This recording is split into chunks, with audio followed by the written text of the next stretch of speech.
같이 있습니다. 만일 서로 물고 먹으면 피차 멸망할까 조심하라. 아멘. 할렐루야. 할렐루야. 지금도 살아계셔서 역사하신 하나님을 찬양합니다. 오늘도 치열한 삶의 현장 가운데서 치열하게 또 힘들지만 어렵지만 최선을 다해 살아내신 사랑하는 우리 청년들과 또 이 자리 가운데 함께하지는 못했지만 온라인으로 함께하는 모든 온라인 예배자들을 환영하고 축복합니다. 언제나 신실하시고 놀라우신 하나님께서 사모하는 자들에게 그 사모하는 것보다 더 크게 응답하시며 의에 줄이고 목마른 자들에게 그 마음을 시원케 하시는 하나님의 음성을 이 시간 예배 가운데 우리 모두에게 들려주실 것을 믿습니다. 아멘. 제가 이전에 이야기했는지 모르지만 저는 중학교 때 나름대로 공부를 좀 했던 사람입니다. 여기에서 공부를 정말 잘하는 사람들이 있어서 제가 감히 이런 말을 해도 될지 모르겠지만 그래도 뭐 시험 봐서 평균 90점 넘었으면 잘하는 거 아닌가요? 좀 잘했죠. 제가 그때는 그렇게 공부를 열심히 했던 이유가 있습니다. 그때 제 목표가 정말 분명했거든요. 그때 제 목표가 무엇이었냐면 충청남도 홍성에 대명문고등학교 홍성고등학교에 입학하는 것이 저에게 너무나도 중요한 목표였기 때문입니다. 그래서 중학교 때 시험 기간이면 정말 밤을 새서 공부를 했던 것 같아요. 정말 시험을 보기 위해서 정말 최선을 다해서 준비를 했었고요. 부모님께 졸라서 학원도 다녔었습니다. 그래서 중학교 때 나름대로 괜찮은 성적으로 제가 그 대단한 홍성고등학교에 입학을 했다는 거 아닙니까? 전혀 놀라지 않으시는 게 여러분이 그렇게 모르는 대명문고라고 하지만 여러분은 모르는 그 고등학교에 제가 어쨌든 좋은 성적으로 나름대로 입학을 했습니다. 근데 정말 우리 집안에서는 저희 부모님하고 저희 친척들이 무슨 서울에 무슨 대학교 들어간 것 마냥 정말 좋아하셨던 기억이 있습니다. 제가 우리 집안에서 고등학교 제일 잘 갔거든요. 그 다른 가족들은 그 홍성고등학교보다 조금씩 다 못한 고등학교를 나오셨어요. 심지어 제 친척 동생들까지도 다. 그런데 이게 비단 저희 가족에만 있는 이 목매던 학벌이 아니었습니다. 그때 홍성에서는 이런 말도 있었어요. 홍성에서 택시를 하려면 그래도 홍고를 나와야 한다. 홍성에서 치킨집을 할래도 홍고는 나와야 한다. 제가 그 직업을 비하하는 게 아니라요, 굳이 어디 고등학교를 나와도 상관이 없고 고등학교조차를 그거를 나오든 안 나오든 상관이 없는 정말 신경이 하나도 안 쓰이는 그 직업을 갖더라도 홍성고등학교는 나와야 한다고 할 정도로 그런 이상한 그런 생각들이 있었습니다. 지금 생각하면 정말 쓸데없는. 그래서 제가 고등학교에 들어가서 처음에는 열심히 해왔던 게 있으니까 처음엔 성적이 좋았는데 그 다음에 그 중후반부터는 성적이 높지를 못했어요. 계속 이제 바닥에 머물렀습니다. 왜 그런지 아시나요? 그때 내 인생의 최고의 목표를 잃었던 거예요. 저에게는 그 고등학교 가는 게 제 인생의 그때까지의 최고의 목표였는데 그 고등학교를 들어가고 나니까 뭔가 인생이 허무해진 거죠. 그래서 공부를 그렇게 하지 않았던 것 같습니다. 그리고 나서 이제 대학교 가야 되니까 조금 정신 차리고 다시 대학교를 갔잖아요. 대학교를 가도 그렇더라고요. 대학교를 목표로 삼으니까 정신 차리고 대학교를 막 갔습니다. 대학교 가서 이제 1학년 1학기를 딱 수업을 듣는데 뭔가 허무한 거예요. 내가 그렇게 기도하고 그렇게 열심히 공부해서 갔던 그 학교에서 공부를 하고 있으니까 그 다음은 내가 무슨 목표를 가지고 살아가야 되지? 이런 생각들을 갖게 되면서 그렇게 열심히 살지는 않았던 것 같습니다. 그래서 정말 부끄럽지만 1학년 1학기 때 제가 그 애플 만든 사람 누구죠? 스티븐 스필버그라고요? 스티브 잡스와 똑같은 학점을 받았잖아요. 스티븐 잡스도 처음 입학했을 때 학고를 받았대요. 저도 학고를 받았잖아요. 그래서 그랬던 기억이 있습니다. 돌이켜보면 정말 멍청한 거죠. 진짜 목표해야 하는 것이 무엇인지 모르고 살았던 것입니다. 그저 부모님이 제 주변 사람들이 이야기하는 그런 목표를 가지고 제가 살았던 것이죠. 이렇게 사람이 살아가면서 어떤 목표, 어떤 목적을 가지고 살아가느냐는 정말로 중요합니다. 그 목표와 목적이 사람을 어떤 삶의 모습이나 행위로 인도해 가기 때문이죠. 사실 오늘 말씀의 바울도 갈라디아 교인들에게 짧지만 이렇게나 강력하게 편지를 쓴 이유도 그 속을 들여다보면 바로 이 문제를 문제 삼고 있었기 때문에 이렇게나 강력하게 이야기를 하고 있는 것입니다. 갈라디아 교인들에게는 잘못된 목표와 그로 인한 잘못된 행동이 있었던 것이죠. 그들의 삶에 잘못된 목표와 목적이 있었기 때문이라는 것이죠. 그렇다면 그 갈라디아 교인들이 가지고 있었던 잘못된 목표와 목적이 무엇이었을까요? 우리가 지금 갈라디아서를 9주째 보고 있는 것입니다. 9주째 보면서 바울이 문제 삼는 그것이 무엇인 것 같으세요? 놀라지 마세요. 그것은 구원입니다. 잠깐 여러분, 혹시라도 제가 청년부 목사가 구원이 잘못된 목표라고 말했다고 해서 담임 목사님한테 신고를 하려고 하신다고 한다면 제가 이야기하는 거를 좀 더 끝까지 잘 들어주세요. 물론 모든 사람에게 구원이 필요합니다. 예수님께서도 하나님이 사랑하시는 영혼들을 구원하기 위해서 오셨습니다. 그래서 그를 믿는 자에게 하나님은 구원을 주시겠다고 말씀하셨습니다. 근데 여기서 중요한 것이 있습니다. 그 구원은 예수 그리스도를 믿음으로 말미암아 받은 것이라는 것이죠. 에베소서에서 바울이 이야기하는 바를 잘 들어보시기 바랍니다. 에베소서 2장 8절입니다. 같이 읽어볼까요? 시작. 너희는 그 은혜에 의하여 믿음으로 말미암아 구원을 받았으니 이것은 너희에게서 난 것이 아니요 하나님의 선물이라. 믿음으로 말미암아 구원을 받을 것이라고 했습니까? 받았다고 했습니까? 받았습니다. 믿는 그 순간 우리는 구원을 받은 것입니다. 요한복음 5장 24절도 한 절 더 볼까요? 요한복음 5장 24절입니다. 같이 읽습니다. 시작. 내가 진실로 진실로 너희에게 이르노니 내 말을 듣고 또 나 보내신 이를 믿는 자는 영생을 얻었고 심판에 이르지 아니하나니 사망에서 생명으로 옮겼느니라. 예수님의 말을 듣고 예수님을 보내신 이를 믿는 자는 영생을 얻을 것이라고 했습니까? 얻었다고 했습니까? 얻었다고 말씀하고 있습니다. 사망에서 생명으로 옮겨졌다고 말씀하고 있지 않습니까? 예수 그리스도를 믿음으로 우리는 구원을 받은 것입니다. 만약 여러분에게 이 믿음이 없다면 다른 것보다 먼저 이것을 놓고 기도하셔야 합니다. 그 믿음을 달라고 말입니다.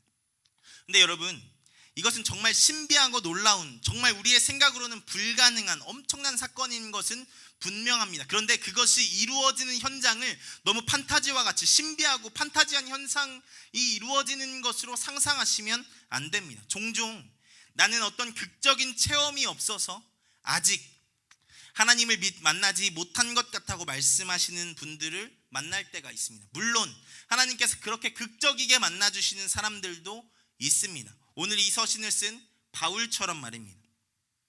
그런데 하나님은 모든 사람에게 그렇게 만나주시지 않습니다. 누군가에게는 잔잔한 감동으로 다가오실 때도 있고 누군가에게는 자연스럽게 믿어짐으로 다가오실 때도 있다는 것이죠. 그런데 중요한 것은 말씀 가운데 그대로 말씀대로 첫사람 아담의 죄로 하나님과 원수되었던 우리가 어떻게 이 자리에 하나님을 예배한다고 앉아 있을 수 있는가? 어떻게 그 말씀에 귀를 기울일 수 있는가 하는 것이죠. 이것은 은혜이고 감사이고 하나님께서 하신 일이지 않겠습니까? 하나님과 원수가 되어서 하나님과 우리 사이에 막힌 담이 있어서 하나님을 알 수도 없던 우리가 하나님께 예배 드리겠다고 여기 앉아 있는 것은 정말 하나님의 은혜이고 하나님께서 하신 놀라운 역사이죠. 그러면 여기 앉아 있는 우리는 무엇을 믿는다고 여기에 앉아 있는 것입니까? 하나님이 이 세상을 회복하시고 구원하신다는 것이지 않습니까? 우리의 모든 죄를 예수 그리스도의 십자가에서 대속하심으로 우리를 구원하신다는 것을 믿는 것이잖아요. 바울은 다메섹 도상에서 바로 이것을 본 것입니다. 철저한 유대인이었던 바울에게 십자가에 못 박혀 죽은 예수가 시퍼렇게 살아서 나타나심을 경험했던 그 다메섹 도상의 그 사건은 그때까지 자기가 그렇게 핍박했던 예수를 그리스도라 따르는 자들이 틀리지 않았구나. 그들이 그렇게 외치고 믿으며 살아가는 하나님의 나라가 정말로 시작되었구나. 십자가에 못 박혀 힘없이 죽으신 줄만 알았던 예수 그리스도께서 선포하셨던 바로 그가 선포하셨던 그 하나님의 나라의 복음이 진짜로 시작되었구나를 그 현장에서 경험한 것이지 않습니까? 그 처참하고 괴로운 십자가를 지는 것은 그 당시의 수치였고, 그것은 어떤 것으로도 변명할 수 없는 불명예였습니다. 그런데 하나님께서 그 십자가에서 죽은 예수를 부활시키셨다는 것은 예수님이 처음부터 그렇게 말씀하셨던 하나님의 나라가, 하나님의 통치가 이루어지는 세상이 제국의 폭력에 유약하고 억울하게 죽임당할지라도 그를 그냥 버려두시지 않고 부활시켜주시며 의롭다 하시는 그 세상이 시작되었다는 것을 의미하는 것이지 않겠습니까? 그리고 바로 이 하나님의 나라가 시작되었고 반드시 하나님께서 완성하실 것이라는 것을 믿는 자들에게 반드시 구원이 임할 것, 아니 이미 하나님께서 보고 계시고 역사하시기에 임한 것이라는 것입니다. 바로 이것이 바울이 답답해하는 지점입니다. 구원은 이렇게 예수를 믿음으로, 예수를 부활시키신 하나님의 그 사건을 믿음으로, 그 하나님 나라를 믿음으로 이미 받은 것입니다. 그런데 갈라디아 교인들이 그 구원을 확신하지 못하고 그 구원을 받지 않은 것으로 여기고 자꾸 또 구원을 받으려고, 구원을 받기 위해서 할례를 받고 율법을 지키고 그리스도인을 넘어서 유대인이 되려고, 그렇게 더 철저한 종교인이 되려고 하는 것입니다. 바울이 보기에 갈라디아 교인들은 자신들이 여전히 구원을 구걸해야 하는 존재라고 생각을 하고 있는 것입니다. 어떻게 해서든 우리가 하나님을 만족시켜서 구원을 얻어야 하는 그런 종과 같은 존재로 그들 스스로 자의식을 가지고 있다라고 본 것입니다. 그래서 그리스도인이 되었음에도 그것을 부족하다 여기고 할례 받고 율법을 지켜서 더 고급스러운 그리스도인, 유대인 그리스도인까지 되려고 하는 것이라고 바울은 본 것이죠. 그런데 여러분, 바울이 보기에 이것은 너무나도 잘못된 것입니다. 바울은 그런 갈라디아 교인들에게 이렇게 외치죠. 오늘 말씀 1절입니다.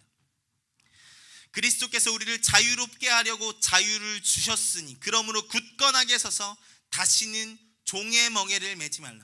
그리스도께서 우리를 자유롭게 하시려고 자유를 주셨으니까, 그러니까 이제 제발 굳건하게 서서 그 구원받지 못한 것 같이 종의 멍에를 지며 구원받기 위해 목을 매는 삶을 살지 말라는 것입니다. 믿음으로 구원을 받았는데 그것이 부족해서 할례를 더 받아야 하고 날과 달과 절기를 지켜서 더 높은 종교적인 경지에 올라서 그래서 구원을 받아야 한다는 그 삶을 이제는 그만 살라는 것입니다. 제가 앞서 어떤 의도로 말씀드린 것인지 조금 이해가 되시나요? 구원은 우리의 힘으로 이룰 수 있는 것이 아닙니다. 그래서 구원은 하나님이 이루신 일을 믿음으로 우리에게 선물로 주어지는 것입니다. 구원을 위해 우리가 할 수 있는 것은 아무것도 없다고요.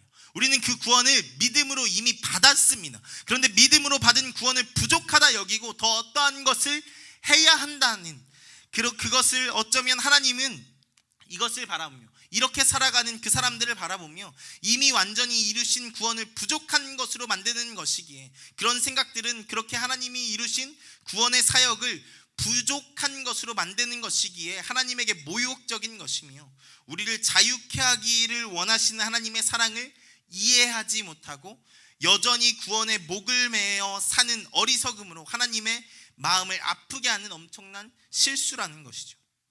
그래서 바울은 이렇게 갈라디아서에서 그들에게 무서운 말로 이야기하는 것입니다. 바울은 그들의 이 목표, 그 목적, 그들의 행동으로 표현되는 그들의 생각이 잘못되었음을 지적하는 것입니다.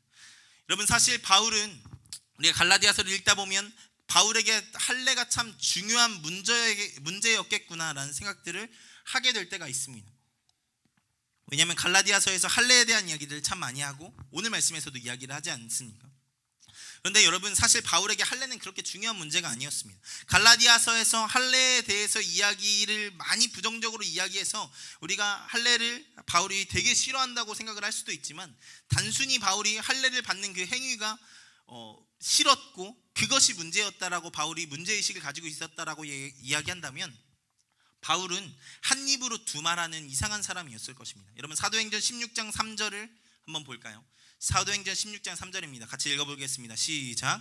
바울이 그를 데리고 떠나고자 할새 그 지역에 있는 유대인으로 말미암아 그를 데려다가 할례를 행하니 이는 그 사람들이 그의 아버지는 헬라인인 줄을 다 알미러라. 여기에서 디모데에게 바울이 무엇을 받게 합니까?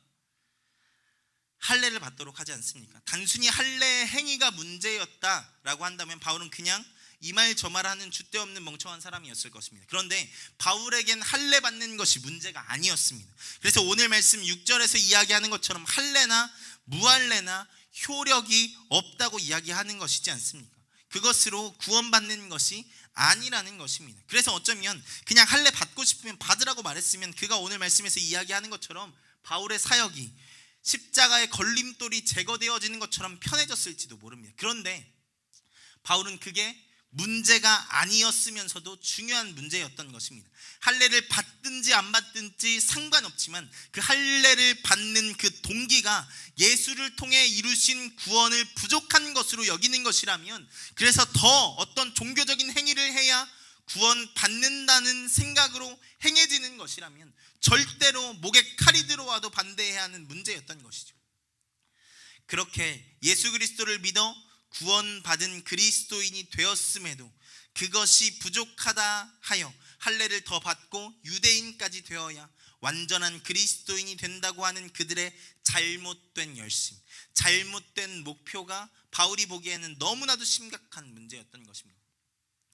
사랑하는 여러분, 이 말을 잘 듣고 이해해 주셨으면 좋겠습니다. 그리스도인에게 주어진 목표와 삶은 더 대단한 종교인이 되는 것이 아닙니다.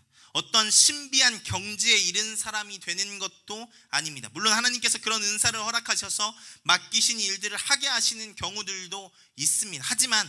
하지만 교회 안에서만 갇혀서 24시간 동안 교회에서 기도만 하고 사는 그렇게 종교 행위에 익숙한 그런 종교인들이 되기를 하나님께서 원하시는 것이 아니라는 것입니다. 만약에 그렇다고 한다면 모든 그리스도인들이 직장을 다 내려놓고 산으로 올라가서 기도하게 하셨겠죠. 기도하고 말씀 보는 삶을 살도록 하셨겠죠. 물론 앞서 이야기한 것처럼 그런 은사들을 가지고 혹은 그럴 수밖에 없어서 그렇게 기도로 동역하는 분들이 정말로 필요합니다. 제가 목사다 보니까 조금 조심스러워서 자꾸 예외 상황에 대해서 언급을 하고 있지만, 그런 예외 상태에 계신 분들을 제외하고 보편적으로 청년 그리스도인에게 하나님이 원하시는 바는 그게 아니라는 것입니다. 그랬다면 예수 믿었으니까 여러분 다 선교사 되고 다 목사 되라고 이야기를 해야겠죠. 그러면 정말 하나님이 원하시는 바가 무엇입니까? 그것은 이 땅에서 하나님의 자녀로 하나님께서 회복하신 자유를 누리며 살아가는 것이지 않습니까? 이 땅에서 구원받은 자로 자유한 하나님의 자녀로 살아가는 것입니다. 그것이 더 구체적으로 어떤 것인지에 대해서는 뒤에서 나누겠지만, 가장 먼저 두려움이 동기가 돼서 하는 신앙생활에서 벗어나야 한다는 것입니다. 여러분은 종이 아닙니다. 하나님의 사랑받는 자녀입니다. 할렐루야.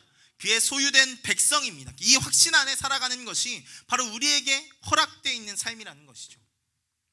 여러분, 제가 건너 아는 한 목사님께서 자녀를 한 명 입양하셨습니다. 원래 자기의 자녀가 있는데도 불구하고 한 명을 입양하셨는데 4-5살쯤 되는 아이를 입양하셔서 정말 자기 아이처럼 그렇게 사랑으로 감싸고 자신의 친자식이랑 별 차이 없이, 정말로 차이 없이 키우려고 엄청나게 노력을 했다고 합니다.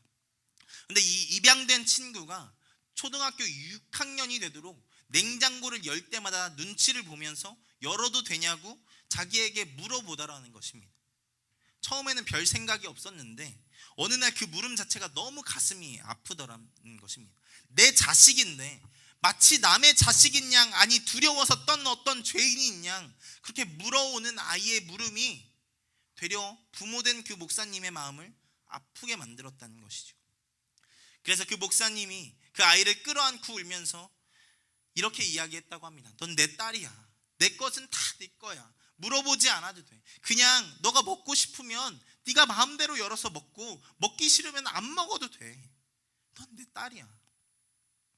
자녀로 살길 원해서 데리고 온 딸이 여전히 자신의 눈치를 보며 언제 쫓겨날지 모르는 불안감에 살아간다고 하면 그 부모의 마음이 어떻겠습니까? 얼마나 괴롭고 힘들겠습니까? 사랑하는 여러분, 하나님은 여러분을 정말로 사랑하십니다. 그리고 여러분을 정말 당신의 자녀로 부르시고 삼으셨습니다. 제발 그 사랑을 의심하지 않는 우리가 되기를 소망합니다. 그게 더 하나님의 마음을 아프게 하는 것입니다. 이제 우리에게 주어진 것은 그 하나님께서 허락하신 구원과 은혜의 삶을 누리는 것입니다. 바라기는 그 은혜와 사랑을 누리며 사는 우리가 되기를 소망합니다. 소망합니다. 정말로 그 구원의 확신을 가지고 살아가는 우리가 되기를 소망합니다. 제가 하나님이 아니기에 함부로 이야기할 수는 없지만 어쩌면 우리가 죄를 짓는 것만큼이나 하나님의 가슴을 아프게 하는 것이 그 사람을 의심하는 것이지 않을까 싶습니다. 우리를 자녀 삼으셨는데 우리가 그 사랑을 의심하고 여전히 종으로 살아가려는 그 자녀를 보면서 하나님께서 부모 되신 하나님의 마음이 어떻겠습니까? 마음이 편하고 좋을 리가 없잖아요. 여러분, 그것은 우리가 잘 아는 탕자의 비유를 통해서도 드러나지 않습니까?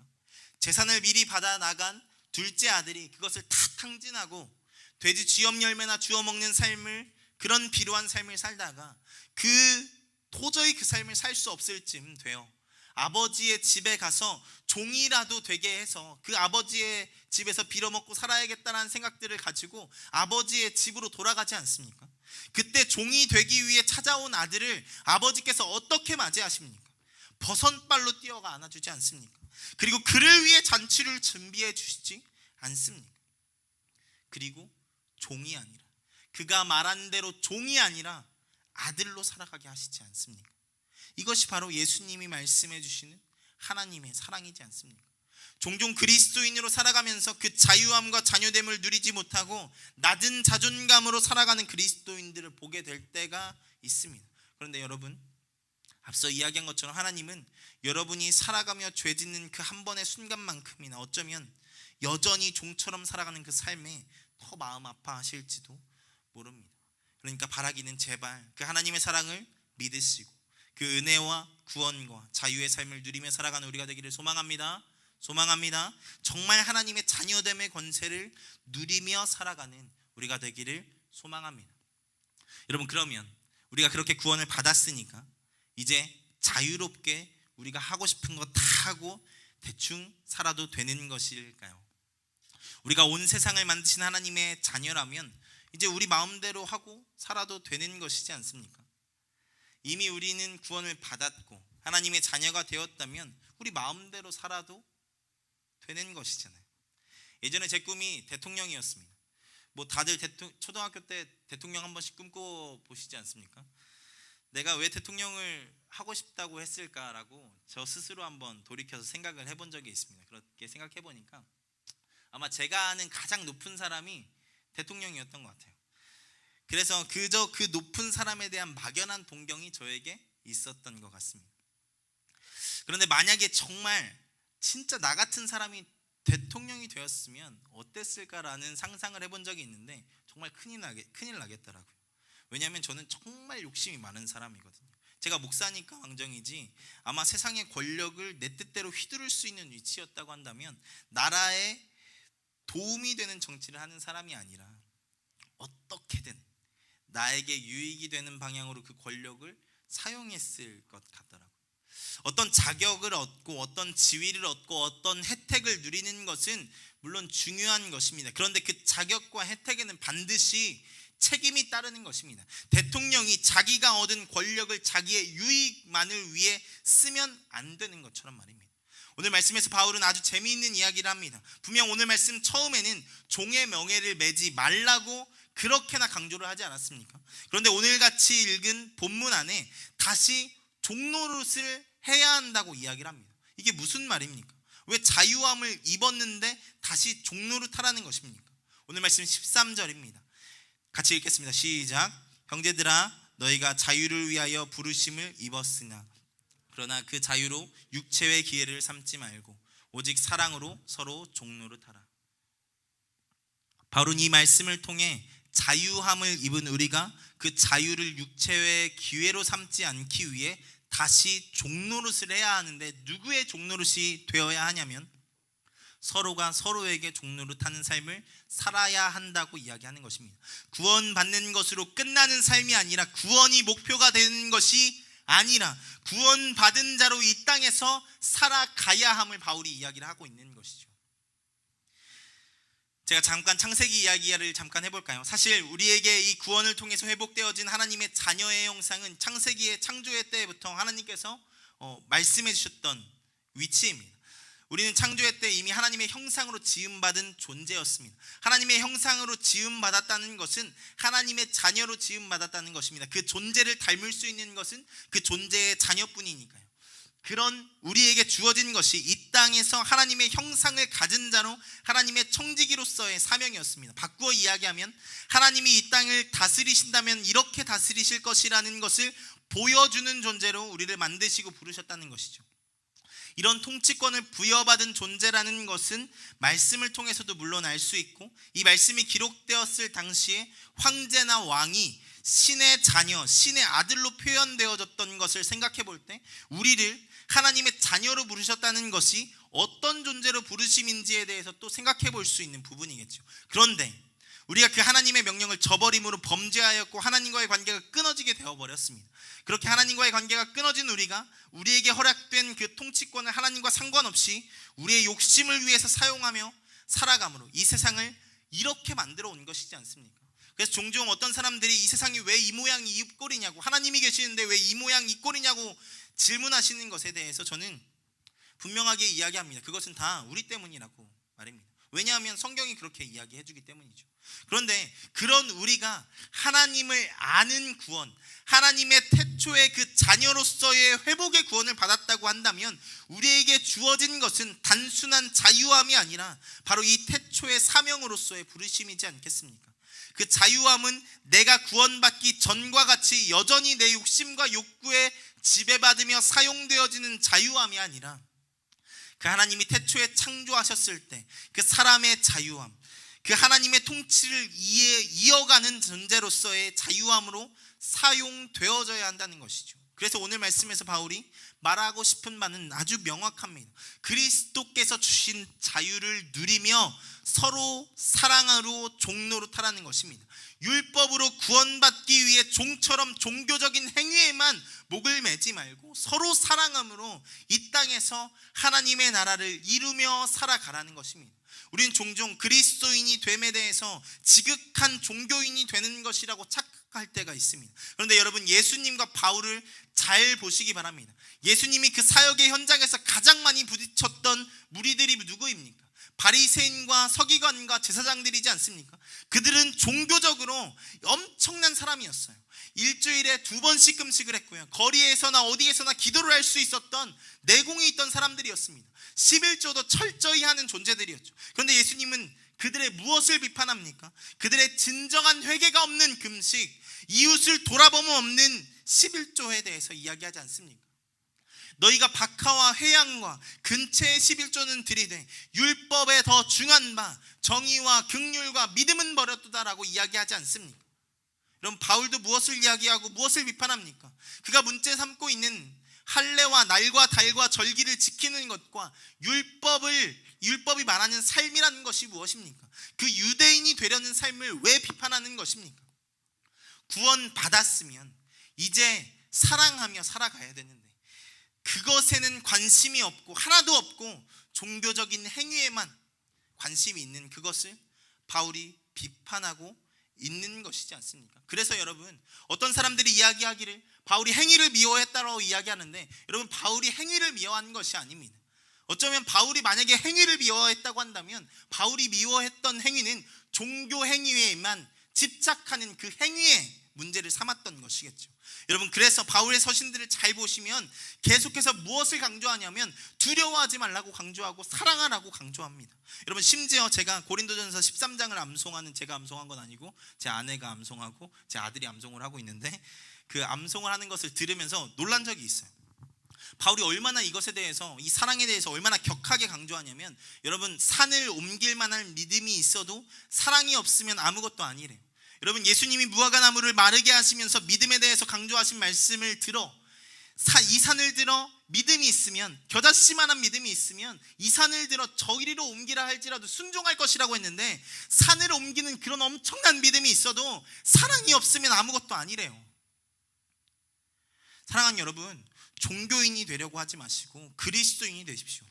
예수님이 우리들을 위해 자신을 내어주셨던 것처럼 그 사랑받은 여러분, 우리 사랑하며 살아가는 그리스도인이 되기를 소망합니다. 몇 가지 오해하지 말아야 할 지점이 분명히 있습니다. 예수님께서도 그렇게 바리새인들의 종교 행위를 비판하셨으면서도 우리의 의가 그들의 의보다 낫지 아니하면 하나님의 나라에 들어갈 수 없다고 말씀하셨습니다. 하나님을 예배하는 일에도 당연히 심지어 그들만큼 열심을 내야 하는 게 맞습니다. 바울도 그렇게 서로 사랑할 것을 강조하지만 그들의 공동체가 그 사랑을 하기 위해 한 것은 모여 예배하고 하나님의 말씀을 나누며 떡을 떼며 교제하는 것이었습니다. 그런데 여기에서 중요한 것은 그것만이 전부가 아니라는 것입니다. 그런 예배와 기도와 찬양과 말씀 이후에 그리스도의 사랑을 드러내는 삶을 살아야 한다는 것입니다. 그래서 어쩌면 그리스도인의 삶은 그렇게 단순하고 쉬운 것이 아닌지도 모릅니다. 이것도 행하고 저것도 버리지 말아야 하기 때문이죠. 사랑하는 여러분, 바라기는 우리가 그런 삶을 사는 그리스도인이 되기를 소망합니다.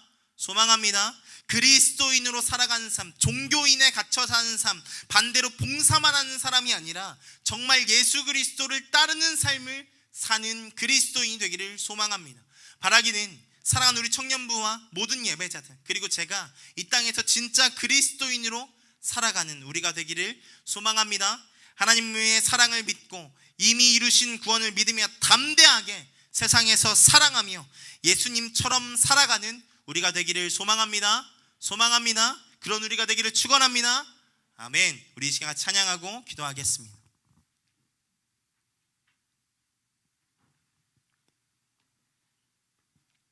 낮은 곳으로라는 찬양입니다.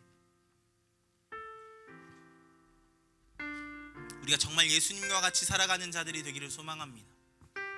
주일에 예배 한번 오는 것, 남들보다 기도 뜨겁게 더 큰 소리로 할 수 있는 것, 물론 그것도 우리에게 필요할지 모릅니다. 예수 그리스도께서 새벽 미명에 남들이 보지 않는 그곳에서 누구보다 뜨겁게 기도하셨던 것, 겟세마네에서 누구보다 뜨겁게 기도하셨던 것을 생각해보면 우리는 정말 그런 사람이 되어야 합니다. 그런데 여러분, 그것에만 우리의 삶의 목표가 있지 않다는 것입니다.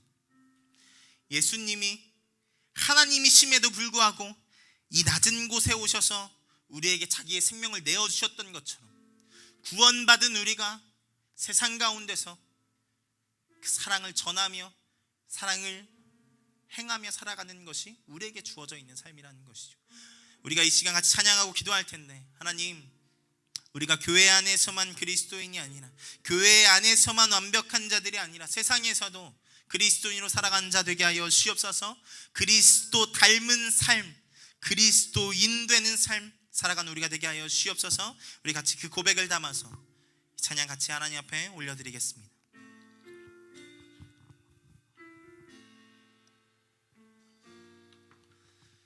우리의 섬김이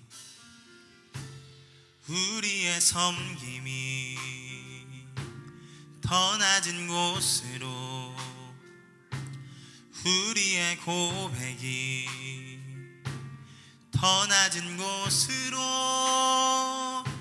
쓰러져 있는 그들을 향해 당신이 그랬듯 더 낮은 곳으로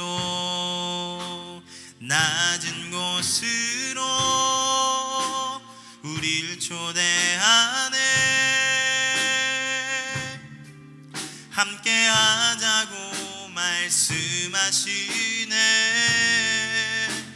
우리도 예수 그 길을 따라 함께하기 원하. 우리 처음부터 찬양합니다. 우리의 섬김이 더 낮은 곳으로, 우리의 고백이 더 낮은 곳으로 쓰러져 있는 그들을 향해 당신이 그랬듯 더 낮은 곳으로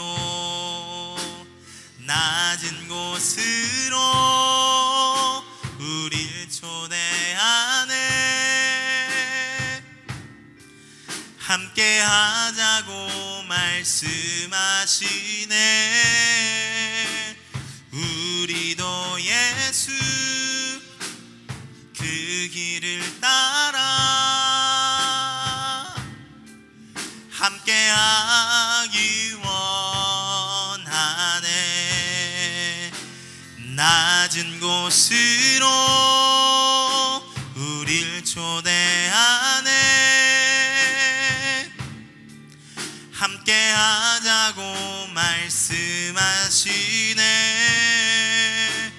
우리도 예수 그 길을 따라 함께하기. 그 길을 가는 자들에게 주님이 함께하십니다. 주님이 우리와 함께하시네. 십자가 피 흘린 예수의 손으로 모든 아픔을 위로하시네. 우리에게 보여주셨네. 주님이 우리와 함께하시네. 십자가 피 흘린 예수의 손으로 모든 아픔을 위로하시네. 우리에게 보여주셨네.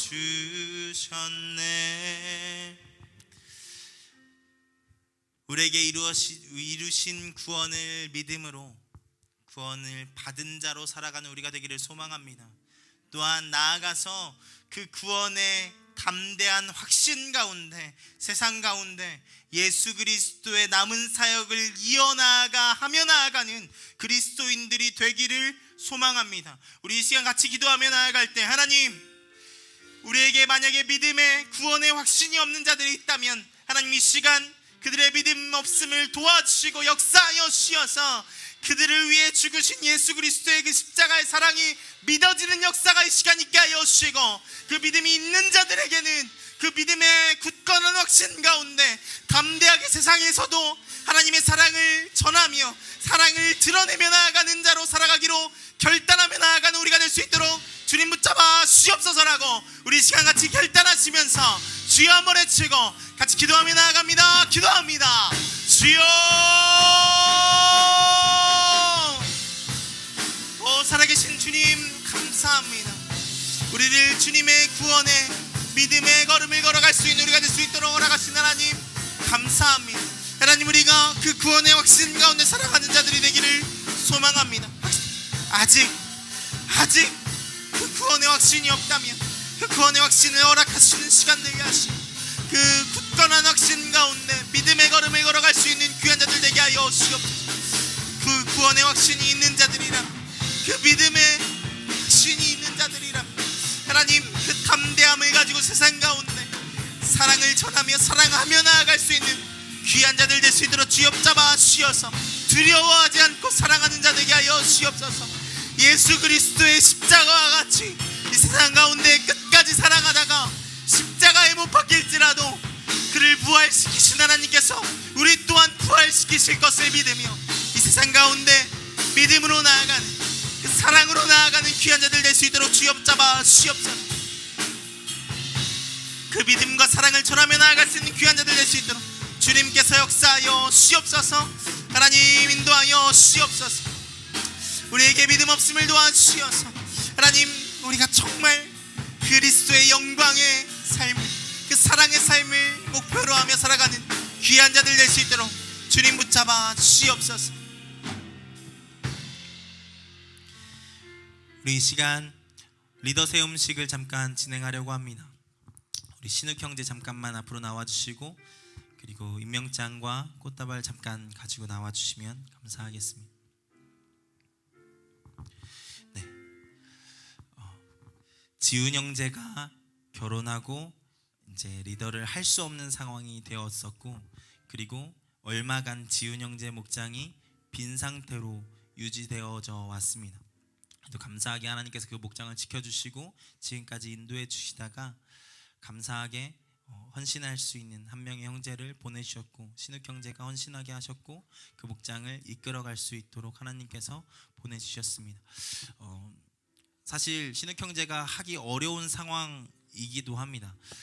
마지막 학기이기도 하고 그리고 이제 곧 장교로 입대해야 하는 상황이기도 합니다.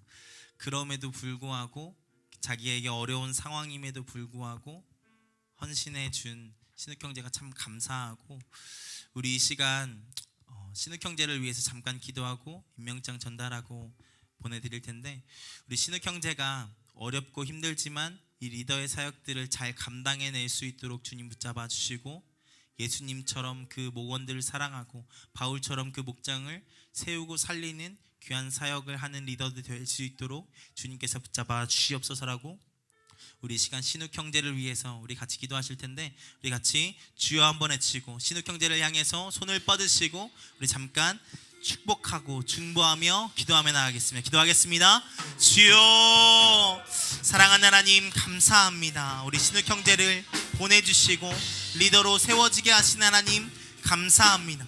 하나님 짧은 시간 헌신하지만 하나님께서 역사하시고 도와주셔서 그 역할 잘 감당해낼 수 있도록 주님 붙잡아 주시옵소서. 코로나로 인하여서 여러 가지로 힘들고 어려운 상황이지만 하나님 목장 가운데 좋은 교제들이 일어나기 참 어려운 상황이지만 그래서 리더로서 살아가기 참 어려운 시간들이지만 하나님께서 역사하여 주셔서 하나님 이 시간일지라도 넉넉히 감당하며 하나님이 기뻐하시는 사역을 넉넉히 감당하며 나아갈 수 있는 사랑하는 신욱 형제 될 수 있도록 주님께서 붙잡아 주시옵소서.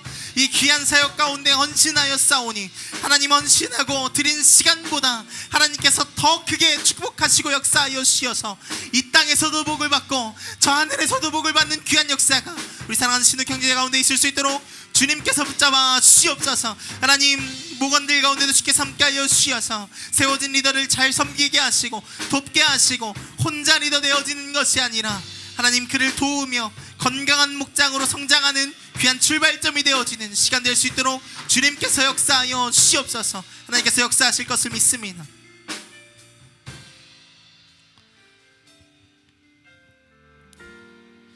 임명장 전달하겠습니다. 임명장 이름 김신욱.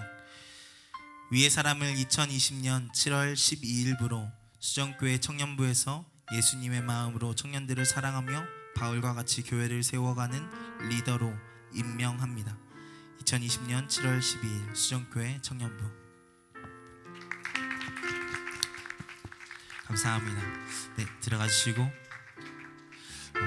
한 가지 부탁드리고 제가 기도하고 마무리할 텐데 여러분 리더는 세워지는 것입니다. 우리가 세워주지 않으면 설 수가 없는 게 리더입니다. 리더를 해보신 분들은 알지만 리더를 해보지 않으신 분들은 어쩌면 모르실 수도 있는데 리더는 태어나는 게 아니라 여러분이 세워주셔야 세워집니다. 세워진 리더를 여러분 정말로 사랑으로 섬겨주셔야 하고 사실 그래서 여러분들이 다 리더를 한 번씩 경험해 보셨으면 좋겠어요. 그래야 그 리더의 마음도 알고 리더를 정말 잘 섬길 수 있는 자들이 될 수 있으니까 우리 신욱 형제를 위해서 제가 한마디 더 하면 그 목장 가운데 목원들 잘 섬겨주시고 신욱 형제가 리더로서 잘 서갈 수 있도록 여러분 옆에서 잘 도와주시고 함께 해주셨으면 감사하겠습니다. 제가 기도하고 말씀과 기도 마무리하겠습니다. 사랑하는 하나님 감사합니다. 우리에게 귀한 시간 허락하여 주셔서 말씀 듣고 또한 기도하고 결단할 수 있는 귀한 시간 허락하심 감사합니다. 하나님 우리가 더 높은 종교의 경지에 이르는 것을 목표로 살아가는 자가 아니라 예수님 닮은 사람, 바울처럼 살아가는 사람, 그것을 목표로 살아가는 자가 될 수 있도록 주님께서 붙잡아 주시옵소서. 그러기 위해서 믿음, 구원의 확신이 없는 그 믿음 가운데 있는 자들이 있다면 그 믿음 가운데 찾아가 주시어서 예수 그리스도께서 그를 위해 죽으셨다는 것을 알게 하시고 그를 믿는 자에게 주시는 구원을 그가 맛보게 하여 주시어서 구원을 받은 자로 살아가는 자가 되게 하여 주시고 이 자리 가운데 구원의 확신 가운데 있는 자들 구원을 받은 자들, 그 믿음 가운데 있는 자들이 있다면 하나님께서 그들 가운데 역사하시고 인도하여 주시고 도와주시어서 세상 가운데서도 예수 그리스도의 사랑을 전하며 살아갈 수 있는 귀한 자들 될 수 있도록 주님께서 인도하여 주시고 도와주시옵소서.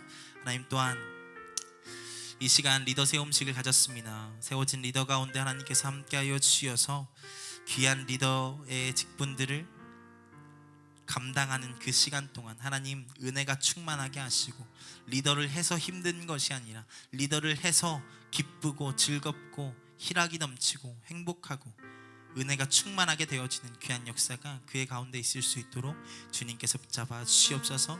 본이 되는 리더가 되게 하시고, 리더를 맞이한 그 목장 가운데 그 목원들 또한 그 리더들을 세워주는 귀한 역사들이 있게 하여 주시어서 서로 세워주고 서로 사랑하며 서로 종노릇하는 귀한 역사가 그 목장 가운데 또한 우리 청년부 가운데 있을 수 있도록 주님께서 붙잡아 주시옵소서.